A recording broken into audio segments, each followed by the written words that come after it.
బేసిక్‌గా నేను చాలా ఇంట్రోవర్ట్‌ని. ఎవరితో అంత క్లోజ్ గాను. ఒకవేళ నాకెవరన్నా క్లోజ్ అయితే మాత్రం వాళ్ళతో చాలా మంచిగా ఉంటాను. నా గురించి తెలిసిన వాళ్ళందరూ నాతో చాలా బావుంటారు. ఇంకా నా ఫ్రెండ్ సర్కిల్ గూడా చాలా తక్కువనే ఉంటది. కొందరు అనుకుంటారు ఈ అమ్మాయి ఎప్పుడు సైలెంట్‌గా ఉంటుంది. ఎవరితో మాట్లాడదు. కొంచెం బలుపు పొగరు అని అనుకుంటారు. నా గురించి తెలిసిన వాళ్ళు నాతో చాలా మాట్లాడతారు. బేసిక్‌గా ఏంటంటే నాకు ఎవరితో ఎలా మాట్లాడాలో అర్థం గాక నేను మాట్లాడనంతే. అంతేగాని నాకేం బలుపు పొగరలేదు.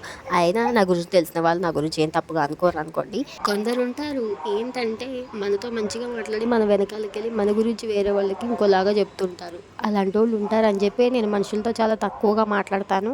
అయినా మన గురించి ఎవరో ఏంటో చెప్పుకుంటున్నారని వాళ్ళ గురించి పట్టించుకుంటా ఉంటే మనం అక్కడే స్టక్ అయిపోతాం లైఫ్‌లో. అందుకని లైఫ్‌లో ఏం పట్టించుకోకుండా ముందుకు దూసుకొని వెళ్ళిపోవాలంతే. వెనకాల మాట్లాడుకునే వాళ్ళు వెనకాలే ఉంటారు. ముంగటకొచ్చి మాట్లాడే ధైర్యం లేక వెనకాల మాట్లాడుకుంటారు. అంతేనా? మీరేమంటారు? నా మాటలన్నిటికి మీరు అంగీకరిస్తే ఒక లైక్ చేసి సబ్స్క్రైబ్ చేసుకొని వెళ్ళండి. ఓకేనా? బాయ్.